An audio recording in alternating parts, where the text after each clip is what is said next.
My family demanded I hand over millions to my sister because she was the golden child, right after they discovered I wasn't the broke antique shop worker they loved to mock. I guess they forgot that treating someone like a contagious disease for 20 years doesn't exactly build family loyalty. But the sheer panic on their faces when they saw my actual bank account balance was worth every year of disrespect. Since I was 8, I was the invisible child. My younger sister, Rachel, was born premature, and my parents turned our house into a sterilized fortress. Every time I sneezed, I was shipped off to Grandma's house like a biohazard.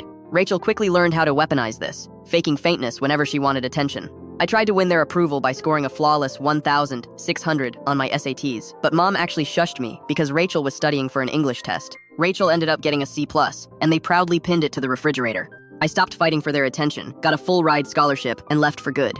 I built a highly lucrative career in high-end antique jewelry authentication, turning a tiny storage closet into a multi-million-dollar empire with secure offices in 3 major cities. But I never told my family, choosing to play the struggling sister at a small-town shop during our Sunday dinners. Rachel would flaunt her cheap knockoffs and endlessly brag, while I sat quietly in my $3,000 cashmere sweaters eating Mom's overcooked pot roast. I even anonymously transferred them $7,000 every month because they constantly claimed they were going bankrupt, paying for Rachel's lifestyle. It all violently exploded on Thanksgiving. Mom had been complaining about back pain, so I secretly hired a luxury catering firm. Everyone was happily stuffed with gourmet food. I stepped away into my old bedroom to monitor a massive Hong Kong auction for a client. I left my laptop open on the bed. Rachel barged in without knocking to steal my charger, saw my glowing screen, and immediately grabbed my laptop to march straight out into the crowded dining room. She slammed the computer heavily onto the dining table. "Let's show everyone what kind of important work Sarah's doing," she announced loudly. She spun the screen around to face the entire room. The room went completely silent. My financial dashboard was wide open. It clearly displayed a $12.4 million account balance and a $4 million